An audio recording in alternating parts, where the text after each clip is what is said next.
Hey, what's up, people? It's Soydul here, and you are watching Ben TV.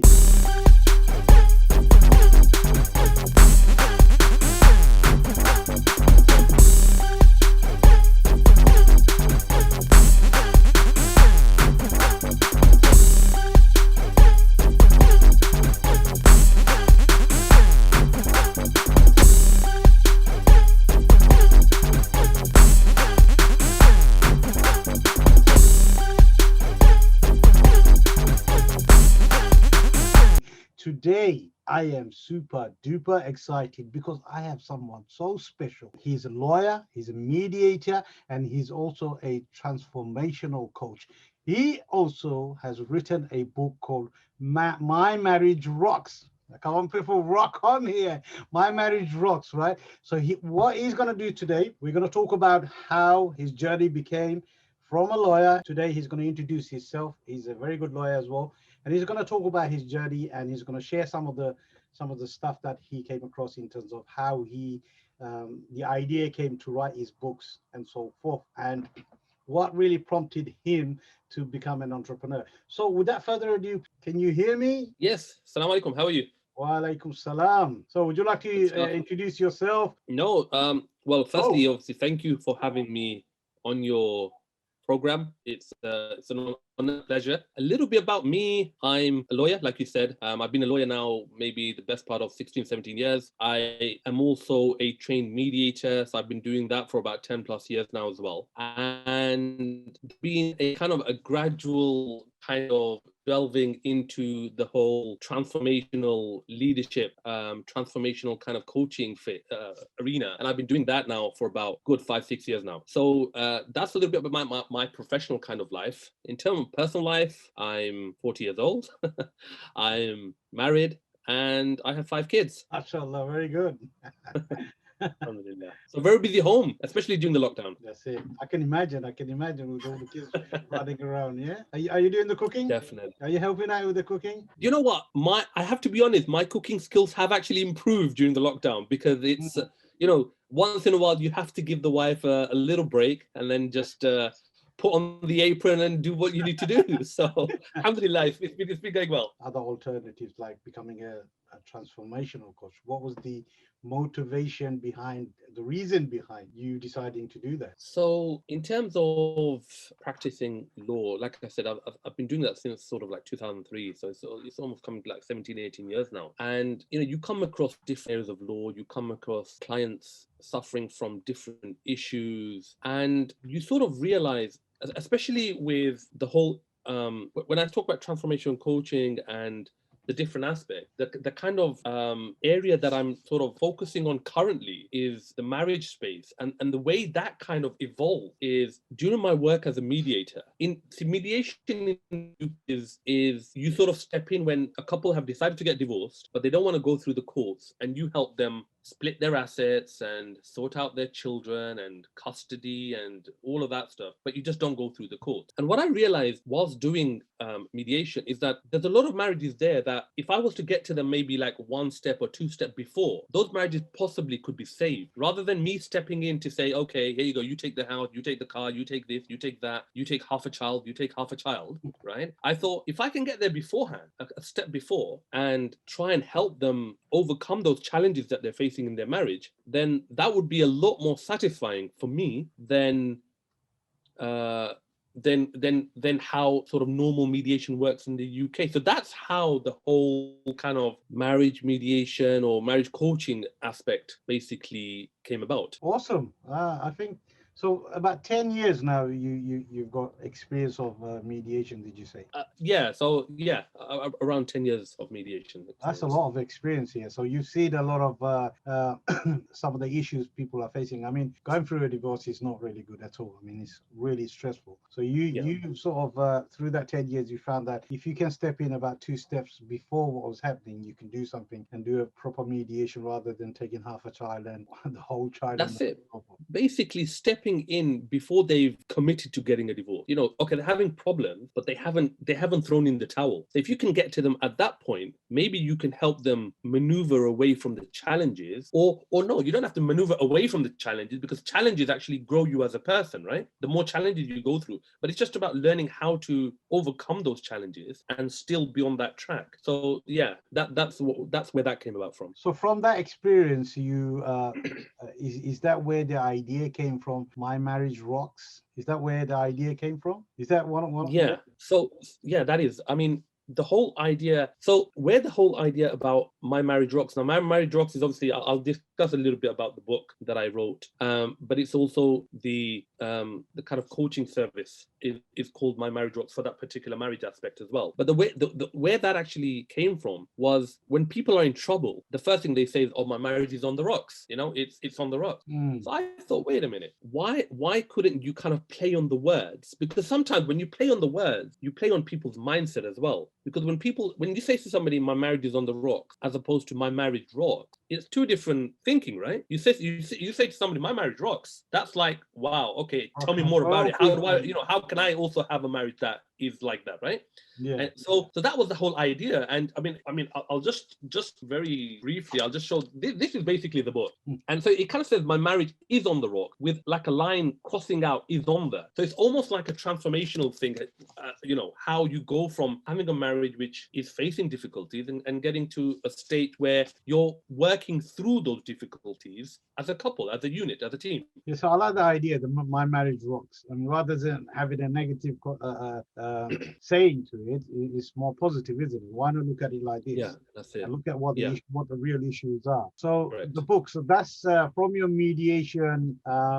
That's where the inspiration came for you to write the book, My Marriage Rocks. And what is the main purpose? Is it because you want to help a lot of people, or do you think that through I your mean, the actual, yeah, I mean, the actual inspiration. So obviously, I've been doing years of kind of mediation and, helping people kind of dissolve their marriage amicably. And what normally happens, especially in the Muslim community, the Bengali community, when someone finds out that you're a lawyer, bisaroda kile. So basically, husband and wife having problem, they call you over because they know you do a bit of mediation. Maybe you can help them out. So the actual story that I'd like to mention here is I was called into a family friend's mediation, basically.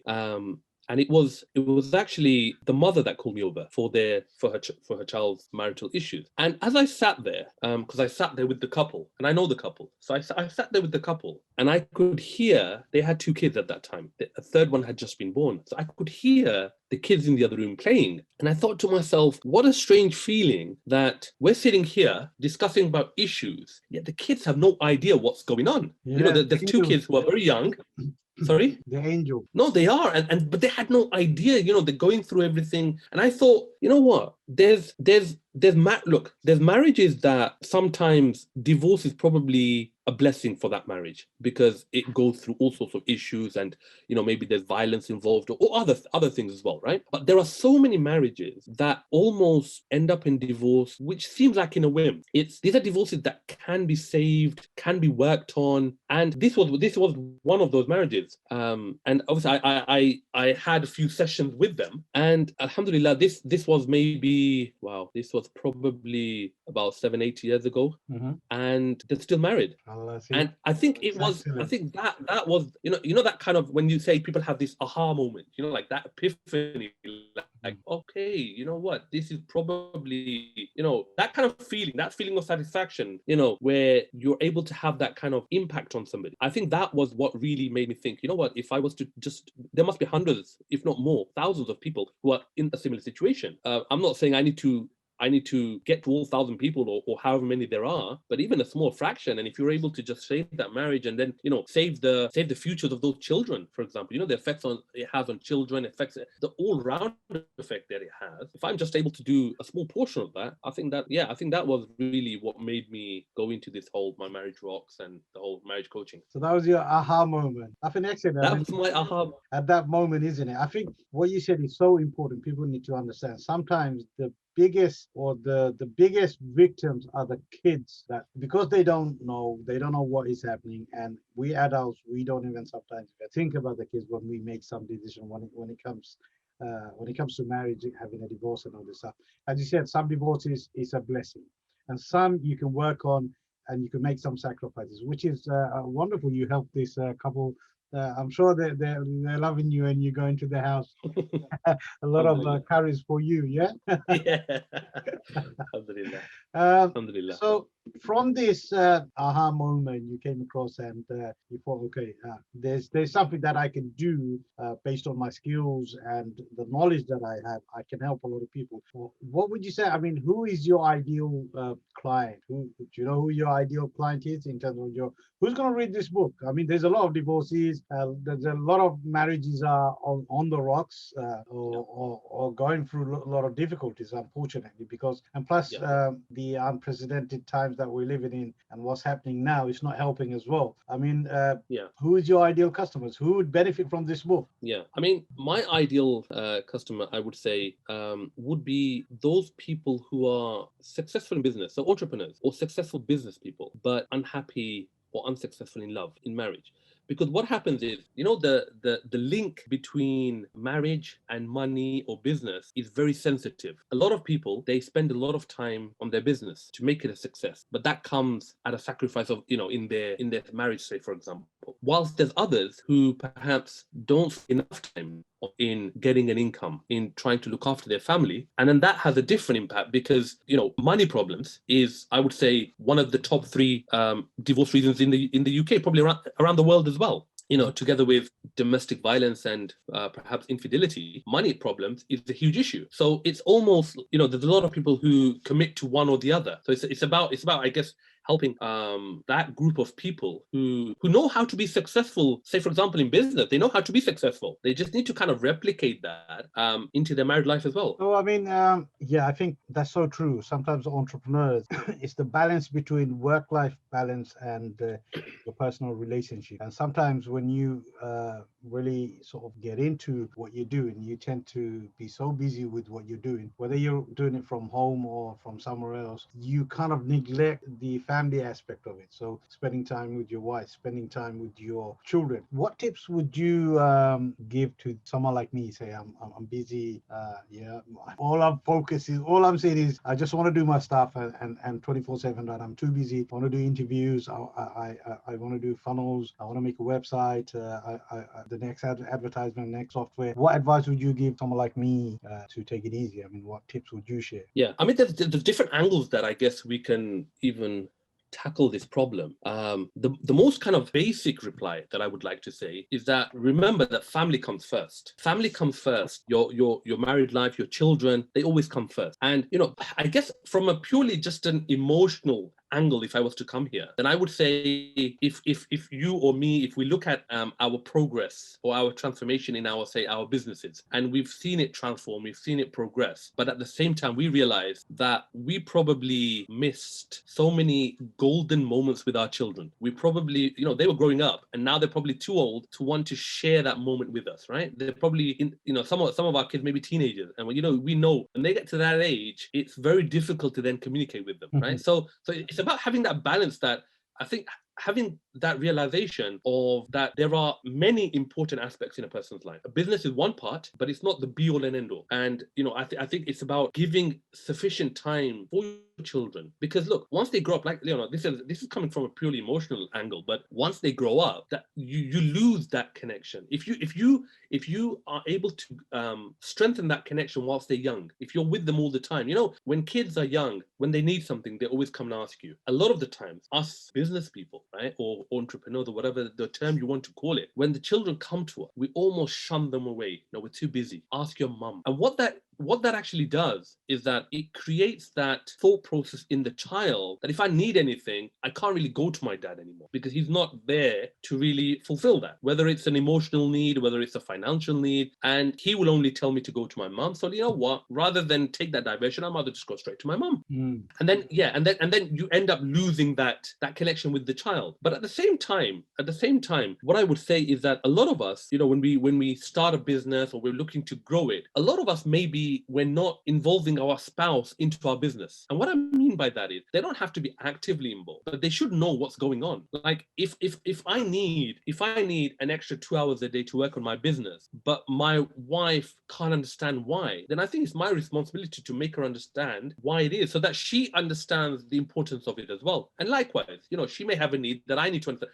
The problem, one of the biggest problems that entrepreneurs or business people have is this communication issue with their spouse. We wanna do things, but we expect. You know what we think? We think our spouse is a mind reader, or that he or she should be a mind reader. Like I'm doing something. Why can't she just understand how important this is? She's a Jedi. But if we just turn it, do you understand? Like, she should know. Like, why doesn't she understand me? Yeah. This is actually one common issue that sometimes husbands come to us and they say, my wife doesn't understand me. Okay, so have you actually spoken to her? No, she should. We've been married for 10 years. Why do I still need to tell her everything? Yes, you still do. So it's a whole communication, massive communication breakdown often as well. So I would say, there needs to be a real kind of involvement of both the spouses, because when you have his or her support there, then it makes the journey so much more fun. Rather than you thinking, oh, I've got once I finish these 2 hours of my business, I know I'm going to go down and I'm going to get some dirty looks from my spouse because he or she is not happy that I'm spending too much time. Involve them in it. Let them be part of it. Make them feel that they're part of it as well. Yes, I think that is so important. I mean, you sort of you're spot on, Asif, seriously, because especially when you're entrepreneur and when you're doing online business, you need to not just your spouse, your kids as well, because they're part of it and they'll understand why you're doing what. So I feel like, let me give you an example. When I started and my children were growing up, and the example resonated with me. My daughter is so close with me. She really comes to me all the time, and she will always come and say, daddy, look, listen, I want this. And what I used to do, I used to stop what I'm doing. I said, okay, my daughter's here, I'm going to give her time, because that's not important at this moment in time. Bonding with my child is more important than what I'm doing now. So that in return, now she's grown up now, right? She always comes to me as well. I didn't defer her and say, go to your mom. When she came here, she got something. She got for me to stop what I'm doing. She realized that and stop what I'm doing. And I spent time with her. That is so important. And the other thing is that when you include your child, when we do our goals, our end goals, our the ultimate goal, this is where we want to go. We want a big house. We want this. We want cars. We want financial freedom. If you do the exercise with your children, then you got this, you aligning your goals with them. So it's so important is to get the children together. And I done this exercise with them long time ago. I said, okay, imagine I sat everyone down in the kitchen table. I said, look, listen, we're going to do something here. Imagine, say tomorrow, not tomorrow, in 5 years time, we're going to move to our dream house. What would you have in your room, in your dream house? Well, that's a goal, but they don't understand. They're not realizing it. So my daughter said one thing, my other daughter said the other thing. My boy, he wants game. One of my daughter wants a football room with all the footballs. He loves all the football. And the other one is a girly type. And she wanted all her stuff there in one room, like their dream house. And obviously for my wife, she wanted a big kitchen with nice space and all this stuff. So can you see? So what you do, because this is the goal that you set, because you're doing it for your family. That's so important. So when you align it together with your family, they share it as well. So when you are doing what you're doing, they understand what you're doing. This is why you're doing it. You want to in 5 years time, you want a big house with your dream house there. So, and then involve them in small activities. Now, if you're running a business from home, sometimes these small administrative tasks your wife can do, your daughter can do, your son can do, involve them and get them to learn the skills with you. What do you think of that? You think it's important that if we engage them? I think not only will they build from your project, they will feel, when it reaches fruition, you actually get success in that area, feel part of that success. So it's like a double-edged kind of, you get two, it's like almost like killing two birds with one stone. Not only are you teaching them a skill that they can use, but you're growing that kind of closeness with them and aligning them with your dreams, which are also their dreams. So in regards to your books and obviously you're trying to create something here. As a lawyer, you're doing your main full-time profession. What are the barriers did you face when you're writing your book? What barriers and problems did you face? Yeah, I mean, I guess not so much in terms of writing the book, but in terms of having a kind of like a marriage coaching business. I would say the main kind of objection, main hurdle that I faced was skepticism from the community. Hmm. Now, I think we need to understand, especially from Muslim community, the Bengali community, we are used to doing, we've been doing, say, something for years and years. We've learned it from our father, they learned it from their father, they learned it from their father. And it's like ingrained in us. So, for example, when it comes to marital issues, if a son and a daughter, yeah, son and his wife or daughter and her husband are having issues, the first thing that the community thinks of is, okay, let's call a bisar, but let's do it within the family. Let's just have a few family murabbis, as they call it. Yeah, let's have some murabbis there, or let's bring the local imam down. From my experience, more often than not, that has this actually aggravates the whole situation. It actually has a negative impact on the marriage. Because what happens is when you have a bisar with, two people from his side, two people from her side, or whatever that is, more often than not, it becomes almost like a slanging match. It becomes like there's no impartiality there. When you bring over the local imam who knows the son's father or who knows the son, it's going to be very hard for him to be impartial here. He's going to be He's going biased. to be biased, whether or not he knowingly does it, or he will be biased in one way. So I guess one of the main issues that I had was the whole idea of skepticism, and it's all about, especially when they find out you're Bengali, right? But you're not family. You're not family. They don't want to come to you because it's like, Sharam, somebody else now knows about our problems. I think it's that mindset that they need to get over. That what is more important here? Sharing the issue with the third party who will be impartial, who will be unbiased, and coming to finding ways of resolving that issue, or having this whole concept of nah, Sharam. So basically, let's just brush it underneath the carpet and let's just move on. So I would say skepticism was probably my biggest hurdle, because people were they just didn't want to change. People, change is the biggest. It's the hardest thing a person finds that they can do, is changing. And when you're used to doing something for generations, and now you're saying to somebody, oh, why don't you go to a marriage coach? It's like, what is that? Why should I change? Yeah. So I would say that was probably my biggest obstacle in our community. Are you still facing this, or have you No, overcome? it's not as bad. It's not as bad, because I think what happened. I think the best way to overcome an obstacle like that, when someone is skeptical, like, wait a minute, is he the real deal? Does he know what he's doing? Can he really help? I think the best way, you have to just let your results do the talking and make all the noise. Because I think once they start seeing the numbers of couples that you have helped, who have managed to literally have this 180-degree turnaround, they were heading in literally one direction, you've now helped them. Remember, because marriage coaching is all about helping the couple. They have to be fully committed. Some people that daughter who are just, typically they're just not made for each other. They are just at each other the time. And when you go to see them and you explain the process, you can sense that they're 100% committed to this. So if you have a child like that, then I think you have to be ready to understand that when the success stories are people who are 100% committed to making this marriage work, to giving this marriage another go. They just didn't know how. And it's the how is where someone like me comes in, to show them the steps. Awesome. But I think if you're able to show them your success stories, I think that creates more noise than you have to constantly explain to somebody why they should take that route. Do you think that trust also plays an element, where somebody, especially when it comes to marriage, if they trust you as a mediator, or does that come into play? I think How so. much I does it think come so. into play? Yeah, I think so, because I when I first started mediation, so like I said, as soon as as soon as your local community finds out you're a solicitor or you're a mediator, every time they have a bisar, they will call you, because they trust you. That not only do they trust you because they know you, but they trust you that maybe whatever advice you give them will be good advice, or will be advice that will be beneficial for them. So I think trust, yeah.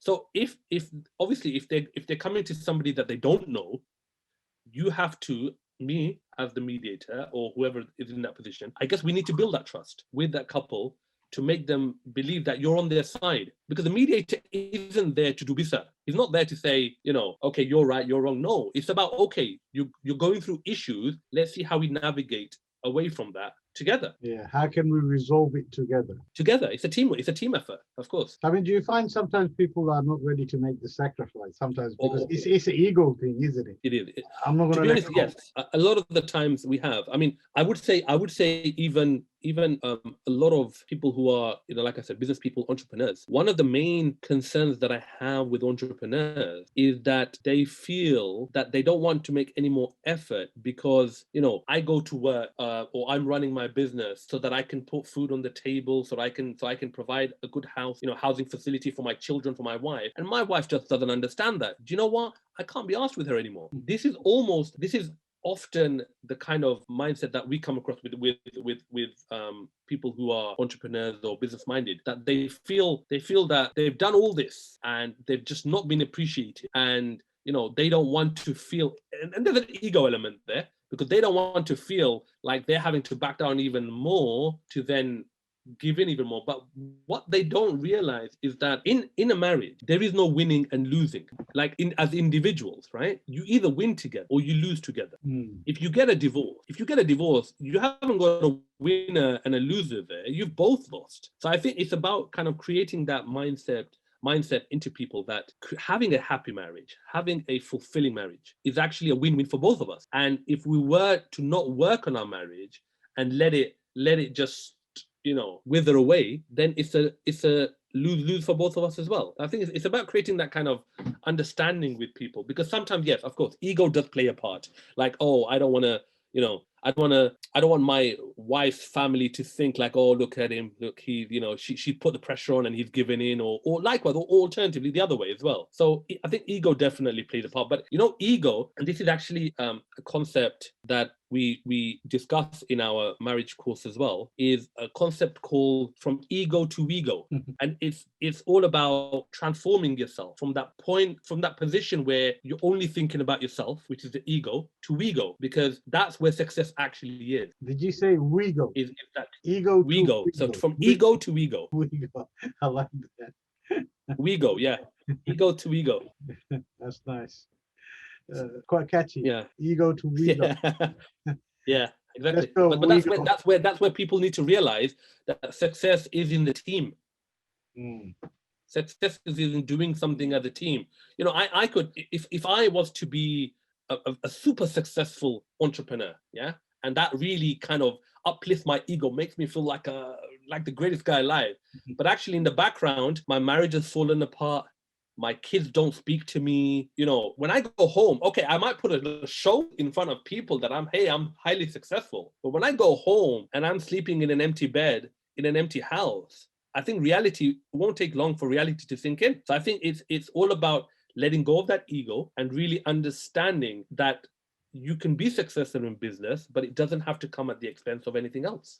Yeah, that is so important, because who wants to go into an empty house and sleep in an empty bed? Cold, man. It's cold. Yeah. I'm telling you, because you need your. And often the children are not even in touch with you. I mean, you lose contact with children, and we see it so often. It just happens. That's not what I see, and I advise people: look, listen, don't ever think about it like this. Make sure your family is with you when you are successful. On your journey to success. That is so important. Family is so important to have, because you may go through rough times, difficult times, but when you can fall back to your spouse, to your family, your children, that's your safety net. And if there's no one there, then who's going to catch you? Definitely. Totally. As you work on your business, work on your family as well.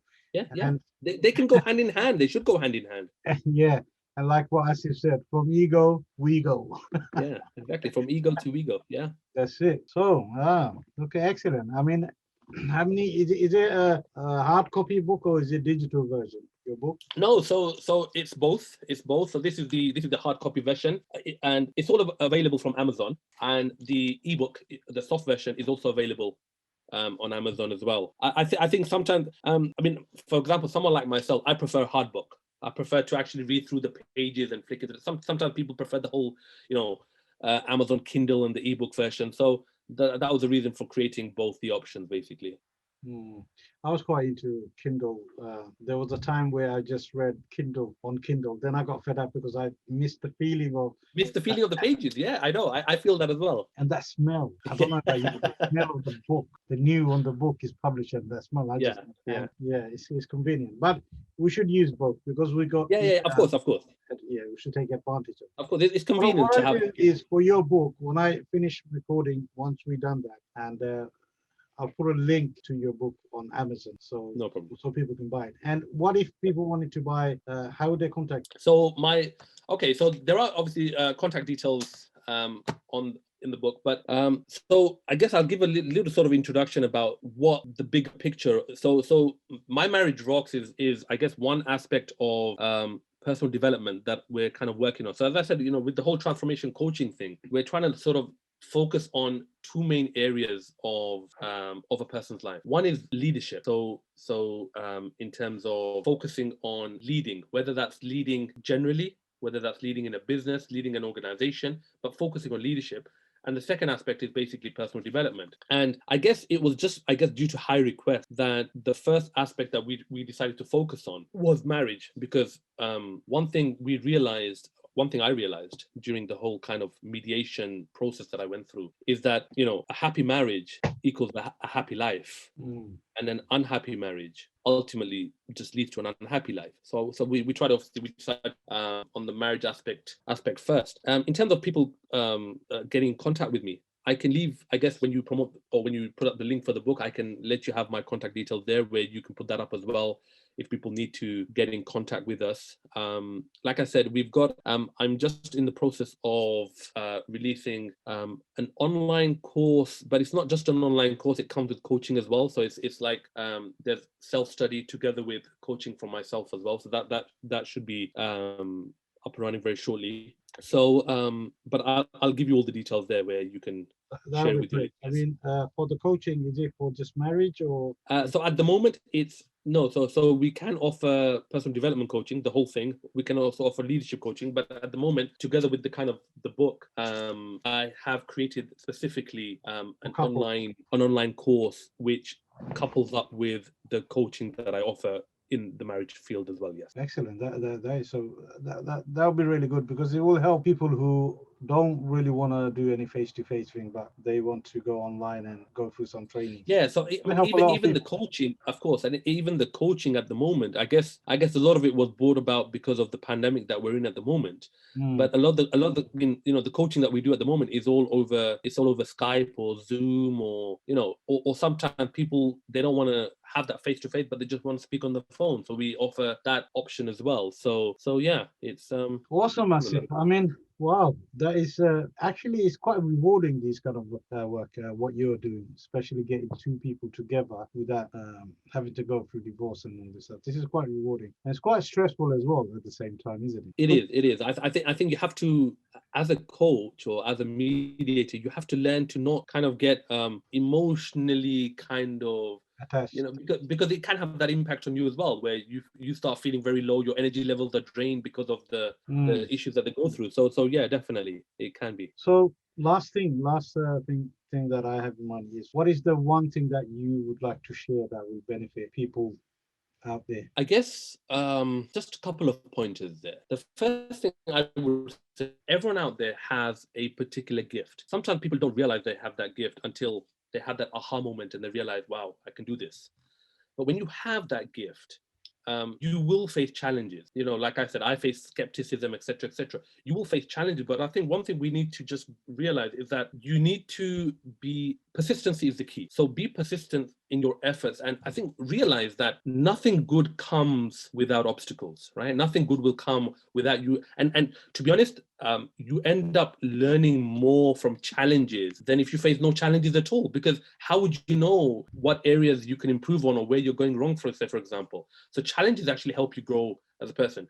And secondly, I think I would just like to add is that don't generally or necessarily do something purely just because of the money. I think what my motto I like to have is people over profit and impact over income. So it's about because when you are able to have that impact on a person, the money aspect will flow anyway. But if you focus just on the money side and you lose the bigger picture, I think that's where, so I think always have the foresight in mind, the kind of mindset that what you're doing, if it's having an impact on people, if it's having a positive impact, and you're putting that person first, then the income and the money, that will come, inshallah. Inshallah, I think that is quite important. Really good tips, advice there as well. Don't think of the money. It's about serving people. Money will come anyway. So, and the value that you, Money will come. Yeah. money will come. Money is not the be all or the be end of it. It's going to come, but I think the intention of helping people and serving people, that's what how much value and transformation that you will see after when you've given advice or if they've taken your course, or maybe they sat down Yep. in a coaching session and you said something that clicked with them and changed. And that's what you're looking for. You're serving them, you gave them more value. Excellent advice, Asif. Really nice. It was quite enjoyable in terms of the book. What I'm going to do is after that, I'm going to leave a link if people are interested. I'll leave a link when I post it on my YouTube channel. I'll leave a link on it, and also my social media as well. So anyway, Asif, once again, I appreciate you taking your time and taking you away from your family. Say hello to your family as well. For me, my salam to them. And I do appreciate you, and thank you so much for coming. And No. Like I said, once again, thank you for having me. yeah, it was a pleasure having you here as well. So anyway, people, that's the end of it today, and I'll see you in another Ben TV interview special where I'm going to bring other guests as well. So thank you, Asif, and all the best to you, to your success.